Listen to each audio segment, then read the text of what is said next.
हरे कृष्णा। सभी भक्तों का हार्दिक स्वागत है आज के प्रातःकालीन श्रीमद् भागवत क्लास में। तो हमने कल पढ़ा कि किस प्रकार वैकुंठ से विमान आता है और ध्रुव महाराज को विमान से जो दो विष्णु के पार्षद उतरते हैं और ध्रुव महाराज से कहते हैं कि उसी भगवान जिसकी भक्ति आप कर रहे हैं, जिसके लिए आप तपस्या कर रहे हैं, उन्हीं भगवान ने आपके लिए ये विमान भेजा है। तो आप आइए, इस विमान में चढ़िए और हम आपको इस विमान में विष्णु लोक लेके जाएंगे। तो विशेष भगवान ने हमको आपके लिए ही खास भेजा है ये पर्टिकुलर चीज एस्कॉर्ट करने के लिए। यहाँ तक हमने पढ़ा। आज इसी में और हम लोग आगे पढ़ेंगे।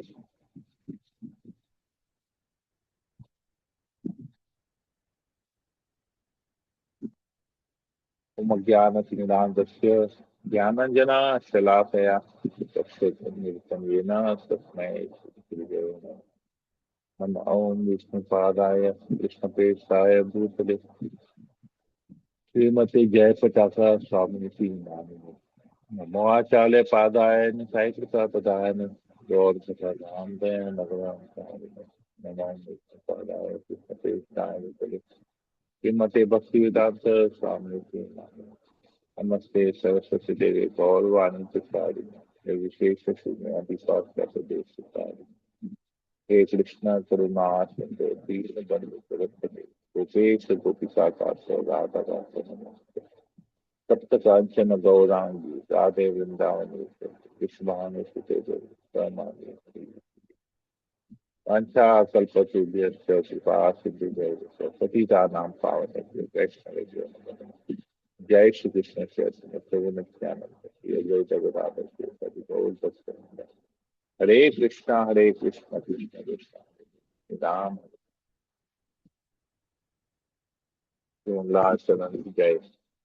ओम नमो भगवते वासुदेवाय। ओम नमो भगवते वासुदेवाय। ओम नमो भगवते वासुदेवाय।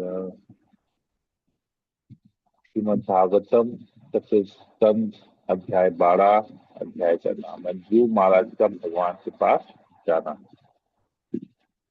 आज हम लोग पढ़ेंगे श्लोक नंबर 26 से।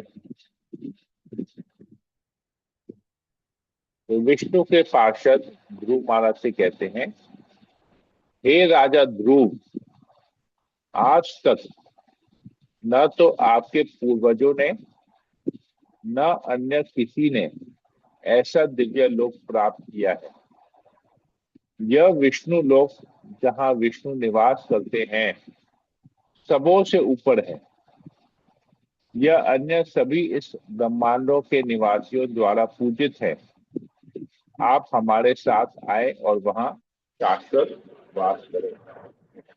तो देखिए, एकदम क्लियर कट बता दिया कि आप हम आपको ऐसे जगह लेके जा रहे हैं जहां पर आपके किसी भी आपके कोई भी पूर्वज कभी वहां पहुंच नहीं पाते। ऐसी जगह हम आपको लेके जा रहे हैं।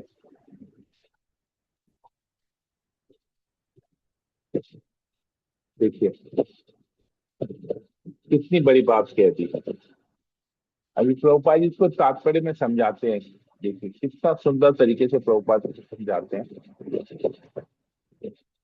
कहते हैं कि जब ध्रुव महाराज 5 साल की उम्र में तपस्या करने गए थे जंगल में, तो उन्हें तपस्या में उन्होंने क्यों तपस्या की, उन्होंने क्या मांगा था। तो उन्होंने ऐसा पद प्राप्त करने के लिए दृढ़ प्रतिज्ञ थे जिसकी कल्पना उनके पूर्वजों को स्वप्न में भी न हुई हो। उनके पिता उत्तानपाद थे, पितामह मनु और पुरा पितामह ब्रह्मा थे। अतः वे ब्रह्मा द्वारा प्राप्य पद से भी बड़ा पद चाह रहे थे और उन्होंने नारद से ऐसा पद प्राप्त करने की सुविधा मांगी थी। अतः विष्णु के पार्षदों ने स्मरण दिलाया कि विष्णु जिस लोक में वास करते हैं उसे न तो उनके पूर्वज और न ब्रह्मांड का कोई भी वासी प्राप्त कर सका है। इसका एकमात्र कारण यही है कि इस जगत में प्रत्येक व्यक्ति या तो कर्मी या ज्ञानी अथवा योगी ही है। शुद्ध भक्त तो शायद ही कोई होगा। विष्णु लोक नामक दिव्य लोक तो विशेष रूप से भक्तों के लिए है, ज्ञानियों कर्मियों या योगियों के लिए नहीं। बड़े बड़े ऋषि अथवा देवता ब्रह्मलोक तक नहीं पहुंच पाते हैं और जैसा कि भगवद गीता में उल्लेख है, ब्रह्मलोक स्थायी वास नहीं है। ब्रह्मा का जीवन काल इतना दीर्घ है कि उनके एक दिन का भी अनुमान लगा पाना कठिन है। तो भी ब्रह्मा भी मरते हैं और उसी तरह उनके लोक के वासी भी। भगवद गीता में कहा गया है, आप ब्रह्म भुवन लोक पुनर्वर्तिनो अर्जुन। जो लोग विष्णु लोक को जाते हैं उन्हें उनके अतिरिक्त सभी जीवन के 4 नियमों जन्म मृत्यु जरा तथा रोग द्वारा अनुशासित होते हैं। गीता में भगवान का कथन है, यद गत्वा न निवर्तन्ते तद धाम परमम मम। वह लोग जहाँ एक बार जाकर लौटना नहीं होता वह मेरा परम धाम है। ध्रुव महाराज को स्मरण कराया गया, आप हमारे साथ उस लोक को जा रहे हैं जहां से लौटकर कोई फिर उस लोक में नहीं आता।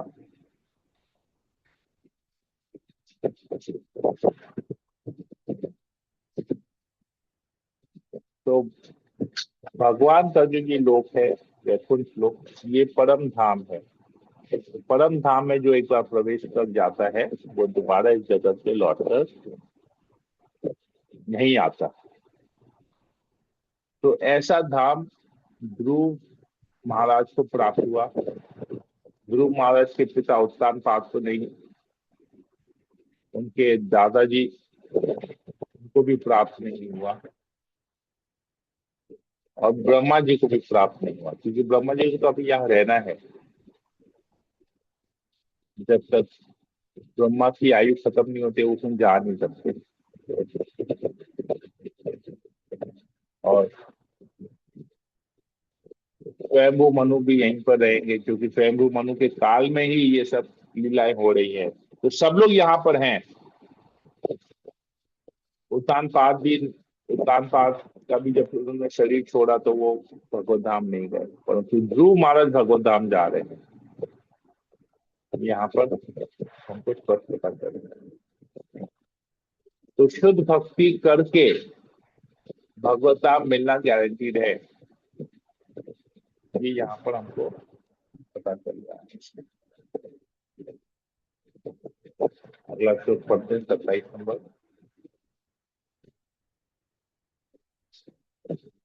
हे दीर्घ जीवी, इस अद्वितीय विमान को उन भगवान ने भेजा है जिनकी स्तुति उन उत्तम श्लोकों द्वारा की जाती है और जो समस्त जीवात्माओं से प्रमुख हैं। आप इस विमान में चढ़ने के सर्वथा योग्य हैं। तो जो वैकुंठ का जो विमान है वो अद्वितीय है। अद्वितीय का मतलब इसके जैसा दूसरा कोई विमान है ही नहीं। तो वैकुंठ से जो विमान आता है उसकी तुलना, उसका कंपैरिजन आप किसी और विमान से नहीं कर सकते। ये अपने में एकमात्र ही ऐसा यूनिक पीस है कि भगवान का है।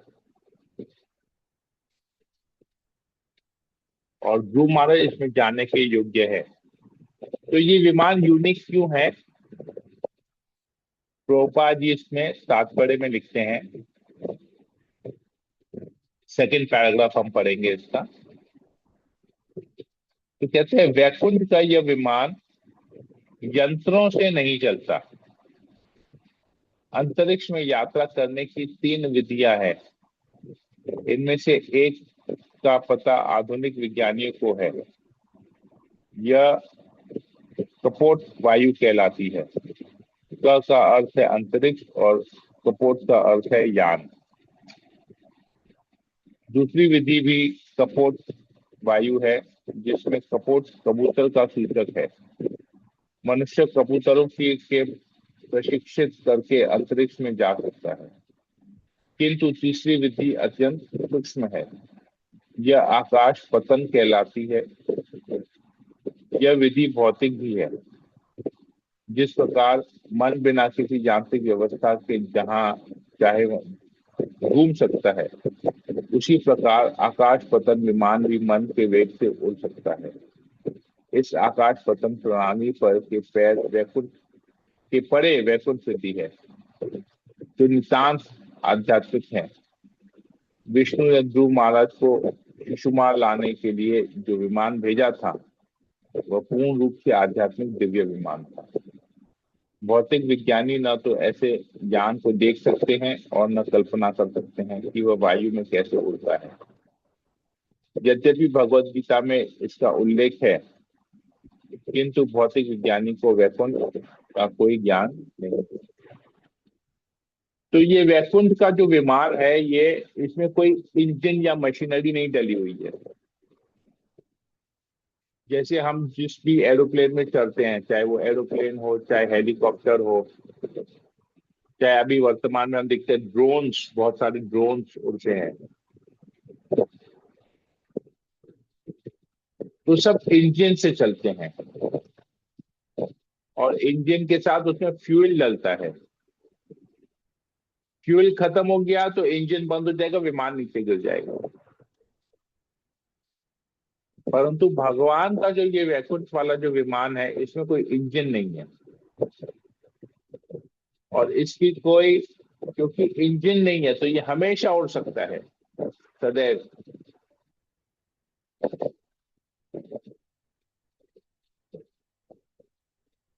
और ये जहां चाहे वहां जा सकता है, वैकुंठ का विमान। इसके लिए कोई परमिशन की जरूरत नहीं है। हम लोग जो विमान में बैठते हैं अभी, उसके लिए लिमिट है। जैसे हमारे भारत से जो हवाई जहाज उड़ते हैं देश के बाहर जाने के लिए, उनको पाकिस्तान के एयर स्पेस में जाना अलाउड नहीं है, परमिशन नहीं है। आप देखेंगे ऐसा पूरे विश्व में ऐसा ही है। जिस किसी देश का दूसरे देश से युद्ध चल रहा होता है या सिचुएशन अच्छी नहीं होती है, संगी अच्छी नहीं होती है, तो वो दोनों देशों के विमान जो है ना, एक दूसरे के देश के ऊपर एयर स्पेस में नहीं ट्रैवल करते, उसको बैन रहता है, वर्जित होता है उनको दूसरे मुल्क के एयर स्पेस में ट्रैवल करना। परंतु वैकुंठ का विमान ऐसा नहीं है। ये वैकुंठ का विमान साधारण व्यक्ति देख ही नहीं सकता है।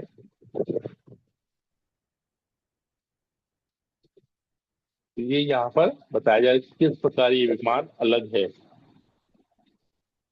और कहते हैं कि हवा में उड़ने की 3 प्रोसेस बताए गए हैं। एक होता है कि विमान, जो नॉर्मल विमान हम देख रहे हैं,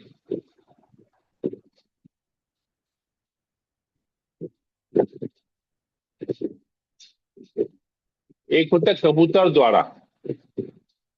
तो कबूतर को भी ट्रेनिंग दिया जाता है कि वो एक जगह से दूसरी जगह जाता है। जैसे हम लोग पिछले पहले के कुछ कई कुछ वर्षों पहले हम देखते थे कि किस प्रकार कबूतर एक मैसेंजर बन के कबूतर के पैर में वो पर्ची अटका देते थे और कबूतर को भेज देते। कबूतर ठीक जगह पे चले जाता था और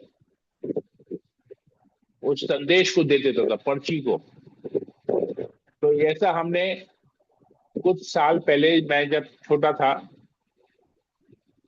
तो एक हमने इसके पीछे एक गाना भी आया था, कबूतर जा जा जा, कबूतर जा जा जा, पहले प्यार की पहली चिट्ठी लेके जा। तो कबूतर चिट्ठी लेके जा सकता है, तो कबूतर को भी ट्रेनिंग, वो वही यहाँ पर बता रहे, कबूतर को प्रशिक्षित करके उसे भेजा जा सकता है कहीं पर कि तुम जाओ। तो ये था दूसरा। और तीसरा था मन के वेग से, मन सोचते, मन के वेग से कुछ ऐसे ऋषि मुनि थे जो तपस्या द्वारा, योग द्वारा अपने आप को इतना निपुण बना देते थे कि वो मन के वेग से कहीं पर भी ट्रैवल कर सकते थे। परंतु वो जो ट्रैवलिंग का जो प्रोसेस है वो केवल इस भौतिक जगत में था। मतलब वो लोग पृथ्वी से किसी ऊपर के लोकों में, स्वर्ग में या उससे ऊपर के लोकों में जा सकते थे, तपोलोक में, ज्ञान लोक में, इस तरह जा सकते थे, परंतु इस ब्रह्मांड के बाहर नहीं जा सकते थे। तो वैकुंठ जाना सबके लिए संभव नहीं है। वैकुंठ जब तक भगवान की कृपा नहीं होगी, कोई व्यक्ति अपने प्रयास से वैकुंठ नहीं जा सकता है। तो यही चीज यहाँ पर बताई जा रही है, ये प्रोसेस। तो मैत्र आगे कहते हैं विदुर से, ध्रुव महाराज, श्लोक नंबर 28, ध्रुव महाराज भगवान के अत्यंत प्रिय थे। जब उन्होंने वैकुंठ लोकवासी भगवान के मुख्य पार्षदों की मधुर वाणी सुनी तो उन्होंने तुरंत स्नान किया, अपने को उपयुक्त आभूषणों से अलंकृत किया और अपने नित्य आध्यात्मिक कर्म संपन्न किए। तत्पश्चात उन्होंने वहां पर उपस्थित ऋषियों को प्रणाम किया और उनका आशीर्वाद ग्रहण किया। तो प्रभुपाद जी तात्पर्य में लिखते हैं, हमें यह ध्यान देना चाहिए कि इस जगत को छोड़ने के समय भी ध्रुव महाराज अपनी भक्ति के प्रति कितने निष्ठावान थे। वे भक्ति के कार्यों करने में निरंतर सतर्क रहते थे। प्रत्येक भक्त को प्रातः काल स्नान करके शरीर के में तिलक धारण करना चाहिए। कलयुग में स्वर्ण या रत्न आभूषण प्राप्त कर सकना कठिन है, किंतु शरीर भर में 12 तिलक चिन्ह लगा दिए जाएं तो शरीर को पवित्र करने के लिए यह शुभ अलंकरण पर्याप्त होगा। क्योंकि ध्रुव महाराज इस समय बद्रिक आश्रम में रहे रहे थे, अतः वहां पर अनेक साधु भी थे। जब विमान आया तो ध्रुव महाराज गर्वित नहीं हुए, वर्णन विनीत वैष्णव की भांति मनुष्यों का आशीर्वाद प्राप्त करके ही विमान पर आरूढ़ हुए। तो देखिए, जब हम कहीं पर रहते हैं ना, जिस समाज में, तो हमारे पास अगर कोई बड़ी गाड़ी है तो हम बड़े गर्व से उस गाड़ी में बैठते हैं। ड्राइवर आएगा, दरवाजा खोलेगा, हम बैठेंगे तो हमको गर्वित फील होगा। और इधर बद्रिक आश्रम में सब साधु संत हैं, उनके बीच में ये ध्रुव महाराज रह रहे हैं, और वहां पर वैकुंठ का विमान आता है तो ध्रुव महाराज अपने आप को गर्वित फील नहीं करते, अरे मेरे देखो विमान है, सब साधु संत यहाँ रह गए, मैं निकल गया। नहीं, उस विमान में चढ़ने से पहले वो स्नान करते हैं, तिलक करते हैं, अपने आप को उपयुक्त आभूषण अलंकृत करते हैं, मतलब सब जगह तिलक करते हैं। क्योंकि ध्रुव महाराज ने सब कुछ, ध्रुव महाराज तो सब कुछ त्याग करके आ गए, अपना धन संपत्ति सब कुछ छोड़ के आ गए थे यहाँ पर। तो उनका जो आभूषण था वो था तिलक, शरीर के 12 अंगों में तिलक करना, वो उनका आभूषण था। तो इस प्रकार वो अपने आप को अलंकृत करते हैं तिलक लगा के, और वहां पर जितने भी ऋषि मुनि हैं सबको प्रणाम करते हैं। ऐसा मजाक नहीं उड़ाते कि देखो तुम लोग यहाँ रह गए, मैं निकल जा रहा हूँ, मेरे देखो विमान आया है, ऐसा नहीं। अपने आप को इतना विनम्र बना रहे हैं, सभी ऋषि मुनि से आशीर्वाद देते हैं, कहते कि आप लोग का संग मैंने किया, मैं यहाँ पर बद्रिक आश्रम में आप जैसे शुद्ध भक्तों का संग किया हूँ। आप जैसे भक्तों का संग करने के कारण मैं तपस्या कर पाया, भगवान का ध्यान कर पाया। तो ये आप लोगों की कृपा है, मैं आप लोगों को प्रणाम करता हूँ। आप लोग मुझे आशीर्वाद दीजिए। मैं जा रहा हूँ, वैकुंठ लोग भगवान के पास से आए हैं मुझे लेने के लिए, तो आप लोग मुझे आशीर्वाद दीजिए ताकि मैं इस जगह से जा सकूं। बेसिकली परमिशन लीजिए, क्योंकि वो बद्रिक आश्रम सबके रहने के लिए नहीं है। बद्रिक आश्रम ऋषि मुनियों के, तपस्वियों के लिए है। तो ध्रुव महाराज वहां तपस्या करने आए थे। अब जब उस जगह को छोड़ के जा रहे हैं तो उनसे आशीर्वाद मांग रहे हैं, उनसे परमिशन मांग रहे हैं कि अब मुझे आशीर्वाद दीजिए, मैं जाऊं, मुझे विष्णु के दूत लेने आए हैं। तो ये एटिकेट है। मुझे पता है, मैं जब नया नया भक्ति में आया था तो मुझे ये सिखाया गया था कि क्योंकि अभी आप गाइडेंस में हैं, अभी पता नहीं, अभी कुछ लोग, कोई भी इसको फॉलो नहीं करता है। अभी के समय में कोई इसको फॉलो नहीं करता है, तो मैं करता हूँ, मुझे सिखाया गया था। सुन के बहुत आश्चर्य लगेगा आप लोगों को, क्योंकि मुझे मुझे पता नहीं, शायद आप लोगों को किसी ने ये सिखाया है कि नहीं, या सिखाया भी होगा तो याद नहीं होगा। मैं जब शुरू शुरू में भक्ति में आया था, तो भक्ति में आने का मतलब कि हम लोगों को रेगुलर क्लास करना है, भक्तों का संग करना है। हमारे जो सर्विस लीडर थे उनके अंडर में हमको भक्ति वृक्ष क्लास करना है। तो हम लोग को सिखाया गया था कि आप अगर कहीं पर भी जाते हैं और आप क्लास अटेंड नहीं कर पाते, तो आपको पहले परमिशन लेना पड़ेगा। इन्फॉर्म में करना नहीं पड़ेगा, परमिशन लेना पड़ेगा। जैसे मैं जब शुरू शुरू में भक्ति में आया था, तो मैं जब मायापुर जाता था तो मैं अपने सीनियर से परमिशन लेता था। मैं जिनके अंडर में भक्ति वृक्ष क्लास करता था, मैं उनसे परमिशन लेता था कि प्रभु जी, फैमिली बोल रही है मायापुर जाना है, तो क्या मैं जा सकता हूँ? मैं क्लास मिस करूंगा, मैं क्लास अटेंड नहीं कर पाऊंगी। संडे संडे क्लास होता था, सैटरडे संडे क्लास होता था, तो प्रभु जी से मैं रिक्वेस्ट करता कि तो मैं जाऊं, क्लास मिस करूं, कोई आप परमिशन देंगे तभी मैं जाऊंगा। तो प्रभु जी बोलते हाँ हाँ, अरे आप धाम जा रहे हैं, मैं कौन होता हूँ मना करने के लिए। तो मतलब प्रभु जी धाम जा रहा हूँ, कुछ सेवा हो तो बताइएगा, कुछ लेके आना हो, कुछ करना हो। बोले हाँ ठीक है, कुछ सेवा होगा तो मैं आपको बताऊंगा जरूर। तो मैं से परमिशन लेके जाता था, धाम मायापुर जाता था। जब भी मतलब जब भी जाता था फैमिली के लिए, जब मेरा क्लास छूट रहा होता तो मैं परमिशन लेता था।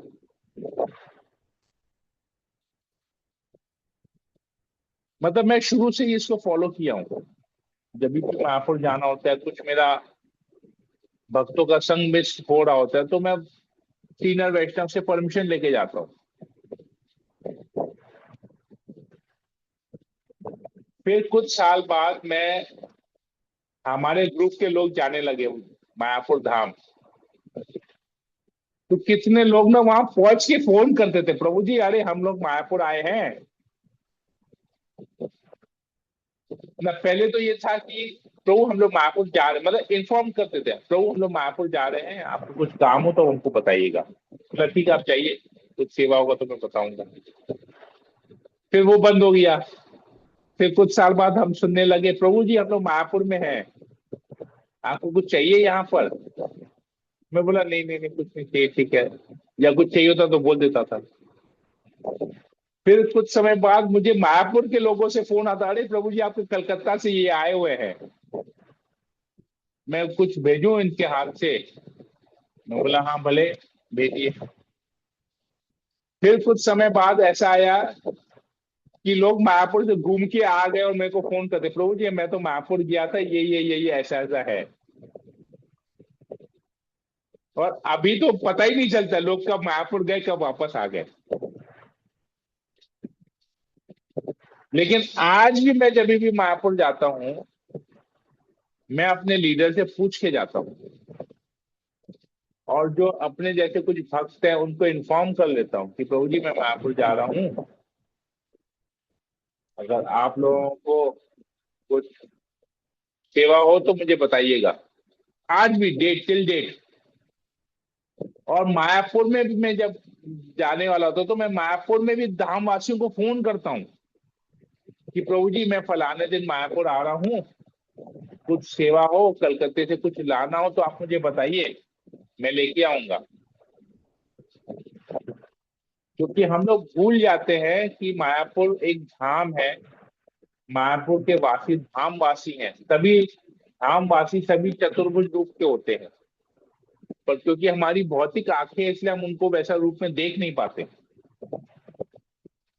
तो सोचिए यहाँ पर हम जब धाम को उस नजर से नहीं देख पा रहे हैं, तो भगवत मायापुर धाम क्या है?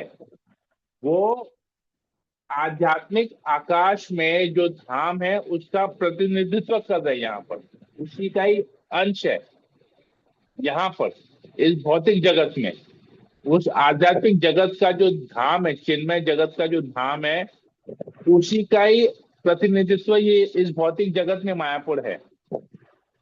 लेकिन हम क्योंकि ऐसे प्रशिक्षित नहीं है, इसलिए हम उस धाम को अपने साधारण आंखों से, भौतिक आंखों से देख रहे हैं, धाम के लोगों को भौतिक आंखों से देख रहे हैं। इसलिए हम धाम की महिमा नहीं जान पा रहे, इसलिए हम लोगों की, भक्तों की महिमा नहीं जान पा रहे हैं। तो जब हम इस जगत में रह के धाम की महिमा को नहीं जान पा रहे हैं, धाम के लोगों की महिमा को नहीं जान पा रहे हैं, भक्तों की महिमा को नहीं जान पा रहे हैं, तो हम कैसे भगवत धाम जाने का अपने आप को योग्य समझ रहे हैं? कैसे हम भगवत धाम जाएंगे? जो धाम यहाँ पर है उस धाम की महिमा को नहीं समझ पा रहे। यहाँ पर ध्रुव महाराज परमिशन ले रहे हैं, जिनके समक्ष रह रहे हैं, जिन ऋषियों के समक्ष रह रहे हैं बद्रीनाथ में, उस जगह को जब छोड़ के जा रहे हैं तो परमिशन ले रहे हैं, आशीर्वाद ले रहे हैं।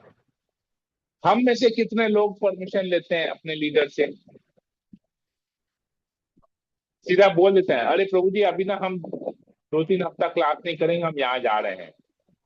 अरे वाह, कोई इतने लोग तो इन्फॉर्म करना ही नहीं जानते। तो ऐसे लोग कैसे भक्ति में आगे बढ़ेंगे जब आप जिनके अंडर में शिक्षा ले रहे हैं उनसे बताना जरूरी नहीं समझते, ऐसी क्लास बंक मार देते हैं, तो कैसे चलेगा? तो ये देखिए ध्रुव महाराज के चरित्र से हम कितना वैष्णव क्वालिटी सीख रहे हैं।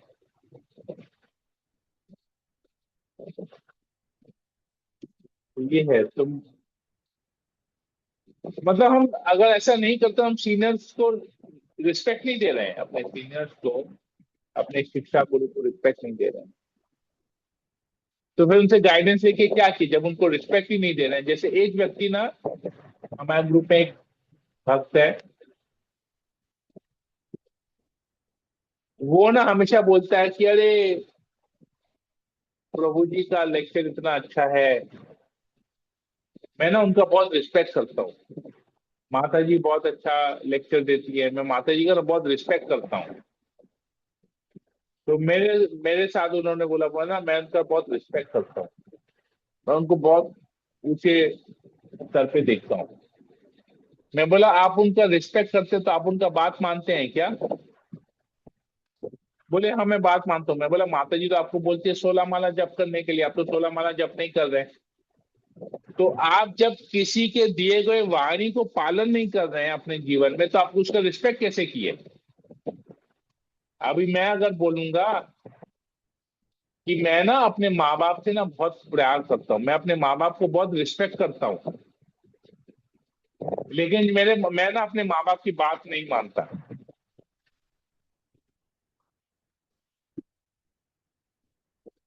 तो चलेगा? ये ऐसा चलेगा? मेरे माँ बाप, मैं पूरे दुनिया में ढिंडोरा पीटूंगा, मैं ना अपने माँ बाप की बहुत रिस्पेक्ट करता हूँ, मैं अपने माँ बाप की बहुत रिस्पेक्ट करता हूँ, मैं माँ बाप की बहुत रिस्पेक्ट करता हूँ। माँ और बाप बोल रहे हैं कि ये कार्य करो, बोलो नहीं मैं ये कार्य नहीं करूंगा, लेकिन मैं आपकी रिस्पेक्ट करूँ, मैं आपकी बात नहीं मानूंगा, लेकिन मैं आपकी रिस्पेक्ट जरूर करूंगा। आपकी रिस्पेक्ट करता हूं लेकिन आपकी बात नहीं मानूंगा। तो रिस्पेक्ट कैसे किए जब बात ही नहीं मान रहे उनकी।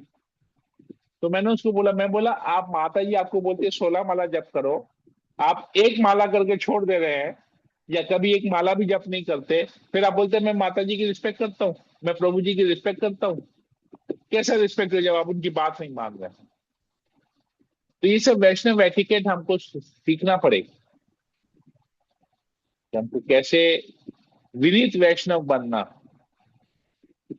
देखिए प्रभुपाद जी क्या लिखते हैं, वहां उपस्थित ऋषियों को प्रणाम किया और उनका आशीर्वाद ग्रहण किया। और प्रभुपाद जी तात्पर्य में लिखते हैं, विनीत वैष्णव की भांति मनुष्य मुनियों का आशीर्वाद प्राप्त करके ही विमान पर आरूढ़ हुए। तो हम भी जब गाड़ी पे चढ़ते हैं, ट्रेन में चढ़ते हैं, टिकट कटाते हैं, गाड़ी बुक करते हैं धाम जाने के लिए, तो हमको भी अपने सीनियर डिवोटीज का परमिशन लेके जाना चाहिए, जो ध्रुव महाराज यहाँ पर कर रहे हैं। ठीक है, तो यहीं पर ही रखते हैं, समय हो गया, 7:30 हो गया। हरे कृष्णा। तो किसी भक्त को कोई प्रश्न हो पूछ सकते हैं, कुछ कमेंट हो बोल सकते हैं।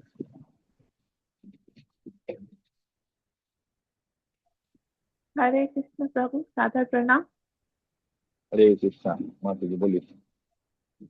प्रभु, ऐसा होता है ना, आपको कभी भी बात करनी भी होती है तो हम लोग को ये ख्याल भी आता है प्रभु तो इतना क्लास लेते हैं और उनके पास कितना ही टाइम बचता होगा, बिजनेस भी करते हैं, जो हम बार बार उनको फोन करके डिस्टर्ब करें छोटी छोटी बातों के लिए भी, इसलिए हम लोग कम बात करते हैं। तो ये सब चीजें छूट जाती है कि हम लोग कहाँ जा रहे हैं या कुछ इन्फॉर्म करना या इन्फॉर्म करना, परमिशन के लेवल तक तो नहीं पहुंचे, वो आज पता चला। हमको तो यही था कि हम लोग को इन्फॉर्म करना चाहिए, पर आज आपसे बात पता चली कि परमिशन लेनी चाहिए।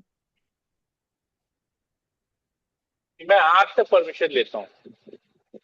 मैं रसराज गोपाल गुरु के गाइडेंस में शुरू से हूँ। तो मैं जब भी जाना होता है ना, मैं रसराज गोपाल गुरु से पूछ लेता हूँ। हालांकि मैं उनके अंडर में अभी क्लास नहीं करता, लेकिन वो मेरे पद प्रदर्शक गुरु हैं। मतलब इस्कॉन में मेरे पीछे वो 4 साल तक, 3 साल तक मेरे पीछे थे वो। प्रत्येक सप्ताह मुझे आके इनवाइट करते थे, आप भक्ति वृक्ष में आइए भक्ति। 3 साल तक एक व्यक्ति 3 साल तक प्रति सप्ताह मेरे पास आता था, मुझे फोन करता था और बोलता था क्लास में आइए। 3 साल, आप समझ रहे 3 साल कितना बड़ा समय है। तो वो मुझे जोड़े इस्कॉन के साथ। तो मैं उनको बोलता आप मेरे पथ प्रदर्शक गुरु हैं, आप नहीं होते, आप मुझे अगर इस्कॉन के साथ नहीं जोड़ते तो मैं आज कहाँ होता पता नहीं।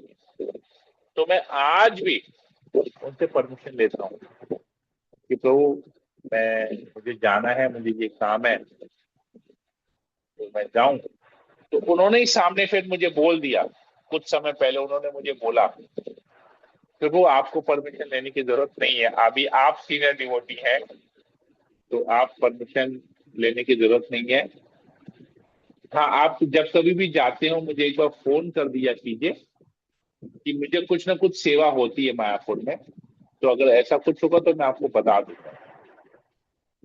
तो मैं जब भी जाता हूँ, मतलब मेरा अकेले जाना होता तो मेरा 2 दिन पहले प्रोग्राम बनता है, फैमिली जी लेके जाना होता तो 10-15 दिन पहले प्रोग्राम बनता है, 15 दिन पहले। तो मेरा जब भी प्रोग्राम बनता है मैं उनको इन्फॉर्म कर देता हूँ, मैं मतलब प्रभु मैं जा रहा हूँ, तो कुछ सेवा हो तो आप बताइए, कुछ लेके जाना हो या कुछ वहां से लाना हो, तो वो हर बार मुझे सेवा देते हैं, एवरी टाइम। मतलब मैं अपने आप को इतना भाग्यशाली समझता हूँ कि मैं कुछ कुछ कुछ भक्त है मैं उनको फोन करता हूँ। बाकी जो भक्त है एक ही लेवल में, उनको फोन करता हूँ मैं मायापुर ज्यादा, आपको कुछ मुझे पता है कि इनका कुछ ना कुछ काम रहता है मायापुर में, कुछ ना कुछ उनको चाहिए होता है, तो मैं सबसे फोन करता हूँ। यहाँ तक कि मायापुर में भी रहता हूँ ना तो भी फोन करता हूँ। कभी ऐसा होता है कि याद नहीं रहता, हड़बड़ी में निकलना होता है मुझे, जल्दबाजी में, बस रात को प्रोग्राम बना, अगले दिन मायापुर निकलना है, तो मायापुर पहुंच के उनको फोन करता कि प्रभु मैं मायापुर में हूँ, आपको कुछ चाहिए था तो यहाँ से एक बार बोल दीजिए। तो फिर वो लोग बोलते हैं मैं लेके आता हूँ। और वो भक्त जो मुझे सेवा देते हैं कुछ लाने के लिए, उनके घर तक भी मुझे ही पहुंचाना पड़ता है, क्योंकि उनके पास समय नहीं है आगे लेने का मेरे यहाँ से। मेरे पास 2 3 दिन 4 दिन 5 दिन तक पड़ा ही रहेगा चीज, जब उनके लिए कुछ लेके आता हूँ। तो सोचिए, मैं वही सोचता हूँ कि क्या लेवल है, क्या सोचते हैं भक्त, कैसा सोचते हैं। तो मेरी वाइफ बीच बीच में गुस्सा हो जाती है, बोलती है क्या जरूरत है किसी से कुछ करने का, एक तो उनके लिए लेके आओ सामान धो के, फिर वो लोग आते नहीं है लेने, उनको घर में पहुंचाने जाओ। तो मैं बोला ठीक है ना, भक्त है, उनकी सेवा हो गई, अपना तो काम ही है सेवा करना, बात खत्म हो गया। बोला तो वो भक्त नहीं है क्या? तो एक अकेले दुनिया में तुम ही भक्त हो, और कोई भक्त नहीं है। बोला ठीक है, छोड़ दो, चलेगा चलेगा, कोई दिक्कत नहीं है, अपने पास कैपेसिटी है ना। जब तक हम में क्षमता है करने की तब तक कर लेते हैं, बाद में क्षमता नहीं रही तो क्या सेवा करेंगे, कुछ नहीं कर पाएंगे। तो जब तक क्षमता है अपने क्षमता अनुसार कर लो, क्यों किसी के बारे में कुछ बोलना, जरूरत नहीं है। ठीक है, मैं भी तो शुरू में, मुझे भी तो लोग मेरी सेवा करते करते मुझे भक्ति में लेके आए। तो हो सकता है मैं उनकी सेवा करते करते वो लोग भी भक्ति में आ जाएंगे, फिर वो लोग आगे किसी की सेवा करते करते भक्ति में आएंगे। तो आचरण से बहुत फर्क पड़ता है जीवन में। लोग आचरण को ज्यादा देखते हैं, वाणी को कम, आचरण को ज्यादा देखते हैं। तो आचरण ठीक रहेगा तो वाणी का प्रभाव भी बढ़ेगा। तो यही है बात। थैंक यू और किसी प्रभु को ये पूछना है? बताने Yes. के लिए कि सेम चीज मेरे प्रभु के साथ हुई थी। लास्ट हम लोग गए थे मायापुर, वो भक्त नहीं है, फिर भी सबके लिए प्रसाद लिया और सबके घर में गए, और मैंने उनके ऊपर गुस्सा किया था। करते रहेंगे, जैसे जैसे ज्ञान बढ़ते रहेगा वैसे वैसे तो जीवन में अपनाएंगे, अच्छा रहेगा, प्रगति होगी, आर्थिक प्रगति होगी। तो और किसी को कुछ पूछना है, कुछ बोलना है? हरे कृष्णा प्रभु जी, दंडवत प्रणाम। विनीता अग्रवाल माता जी, जनरल प्रणाम माता जी, प्रभु जी, बोलिए। आपसे जितना दिन से भी हम लोग 1-2 महीना से क्लास कर रहे हैं, इतना अच्छा लग रहा है कि हम लोग अपनी अपनी छोटी छोटी मिस्टेक्स को सुधार सकते हैं और नई नई चीजों को सीख सकते हैं। आप ये बोल रहे हैं तो मेरे को अपना मिस्टेक भी याद आ रहा है कि मैं अभी 10 दिन पहले पानी हटी गई थी, मतलब यहाँ पे इस्कॉन मंदिर। तो मैं माता जी को इन्फॉर्म किया था, माता जी को कि माता जी मैं जा रही हूँ। माता जी मेरे को सेवा दी कि वहाँ पे वो प्रभु है, उनको आप ऐसे 2100 रुपये दे दीजिएगा। तो ठीक है, फिर माता जी मेरे को फिर फोन करके बोली कि वो प्रभु जी आपको दही चूड़ा का प्रसाद देंगे, वो आप मेरे को जरूर पहुंचाइएगा। अब माता जी तो मेरे को बोल दी, सब चीज ठीक है, मेरे को पहुंचाने का भी दिक्कत नहीं है, पर माता जी का घर तो दूर है मेरे घर से। मैं बोली वो दही चूड़ा तो खराब हो जाएगा, और रात को 7 बजे तक, 6:45 तक घर पहुंचना होता है, क्योंकि मेरे प्रभु गुस्सा हो जाते हैं, मतलब अगर मैं टाइम पे नहीं पहुंचूंगी तो मैं उनके घर कैसे जाऊंगी। मतलब मेरे को मन मन में अच्छा नहीं लग रहा था, मैंने वैसे दिक्कत नहीं था, पर उसी टाइम पे वो चीज को पहुंचाना। लेकिन ठाकुर जी का कृपा हुआ, मैं फोन की माता जी को, तो माता जी मेरे को इतना सहूलियत दे दी कि वहां पे आप निकलोगे ना, तो वहां पे जो मिठाई दुकान है नुक्कड़ पे, उस दुकान में दे देना, तो वो मेरे को मिल जाएगा। तो मेरे को इतना अच्छा लगा। लेकिन मेरे को अभी आपसे सुन के ये समझ में आ रहा है कि मेरा मिस्टेक था ये, कि मेरे को क्यों अंदर से खराब लगा कि माता जी घर पहुंचाने के लिए मेरे को बोली। तो अब ये आपसे क्लास करके समझ में आ रहा है छोटा छोटा चीज की, कितना अच्छा चीज सीख रहे हैं हम लोग, अपनी गलतियों को सुधार पा रहे हैं। प्रभु जी बहुत अच्छा है। ये पानी हाटी की धाम ही है, महाप्रभु की लीला वहां पर हुई है, तो वो भी एक धाम है। ठीक है, राइट। हरे कृष्णा।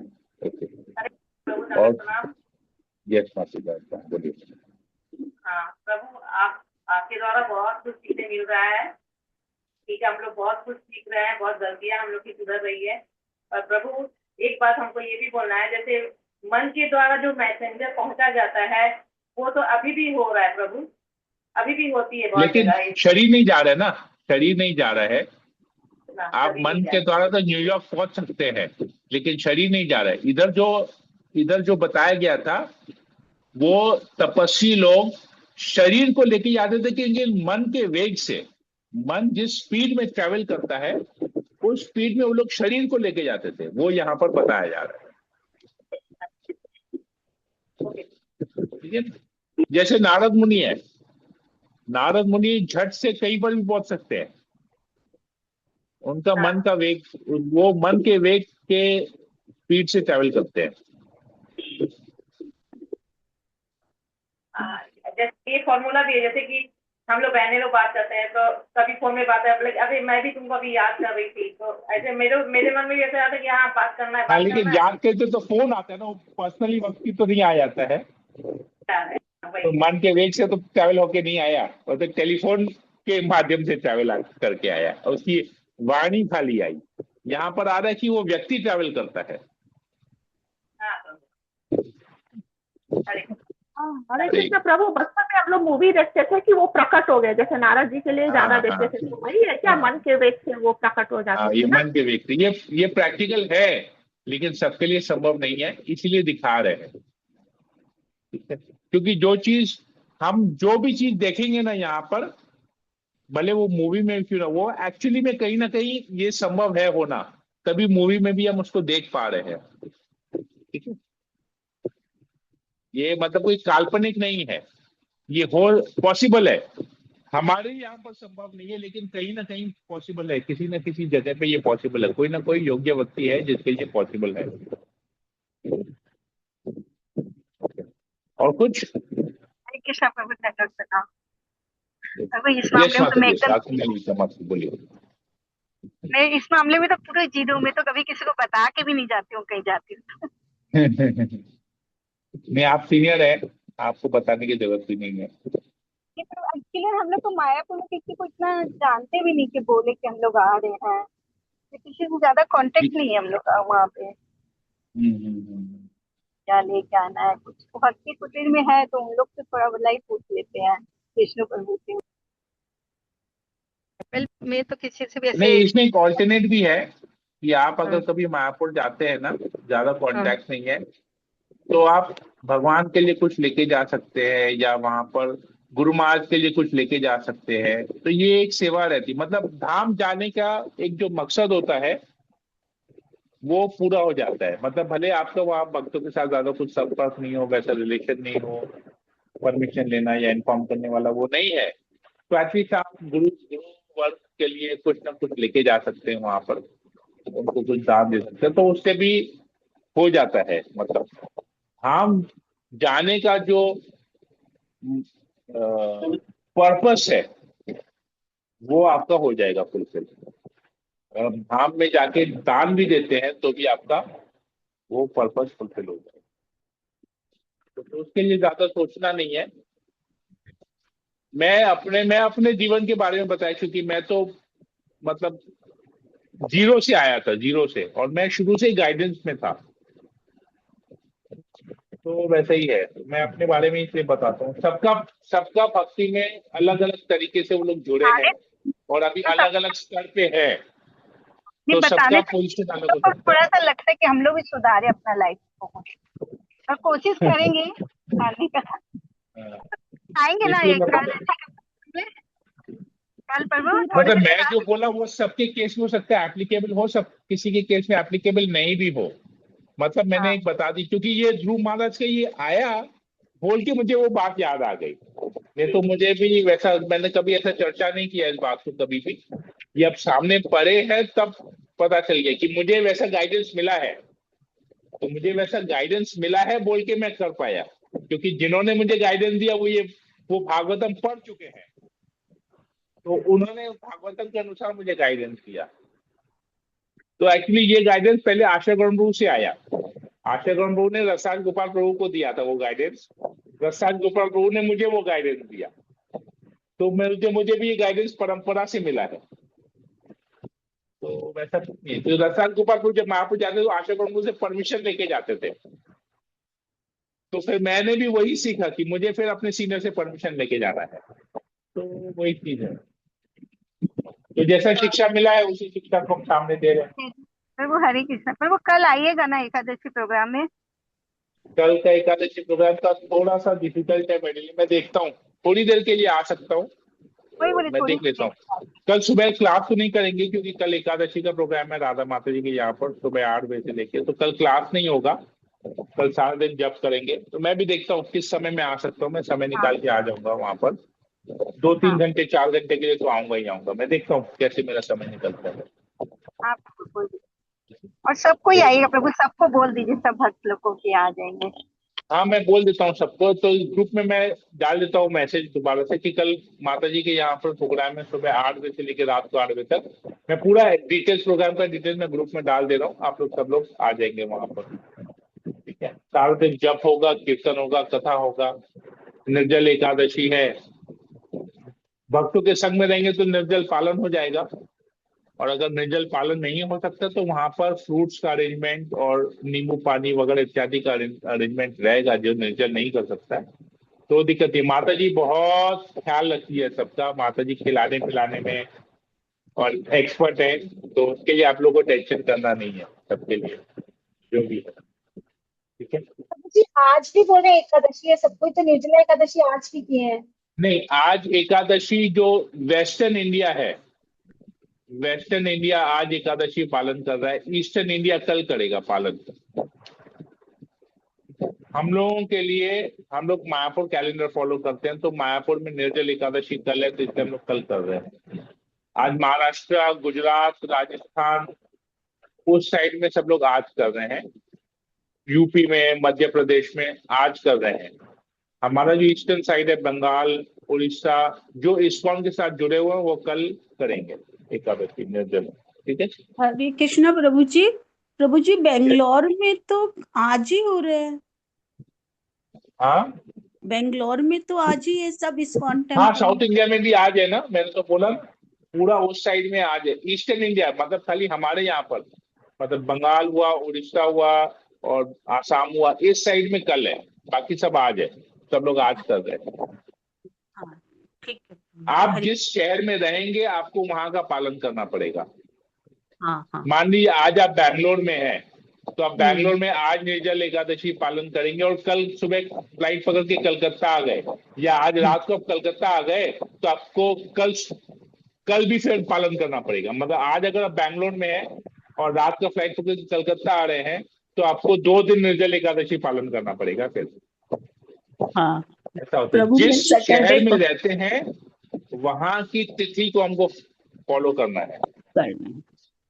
ठीक है। मैं सैटरडे को आ रही हूँ कोलकाता, इसलिए हाँ, बच तो गया। बस तो फिर आप, तो सैटरडे को कोलकाता है, तो सैटरडे को आप द्वादशी पालन करेंगे। द्वादशी बात। हाँ, और कल नहीं, मतलब कल आप द्वादशी फिर बैंगलोर में ही कर लेंगे। हाँ आज द्वादशी, एकादशी आज कर लेंगे, एकादशी है, कल कल द्वादशी। बैंगलोर में द्वादशी कर लेंगे। ठीक है, कोई दिक्कत नहीं है उसका हाँ, लेंगे। तो दंडवत प्रणाम। ठीक है। ठीक है, तो सेशन तो यही एंड करते हैं, तो हो गया। हरे कृष्णा कृष्ण कृष्ण हरे हरे, हरे राम राम राम हरे हरे। पंचाकल्पतरुभ्यश्च कृपा सिन्धुभ्यैव च पतितानां पावनेभ्यो वैष्णवेभ्यो नमो नमः। समेत भक्तवृंद की जय, जगद्गुरु श्रील प्रभुपाद की जय, ग्रंथ श्रीमद् भागवतम की जय। हरे कृष्ण। हरे कृष्ण प्रभु जी, दंडवत प्रणाम। हरे कृष्ण प्रभु जी, दंडवत प्रणाम।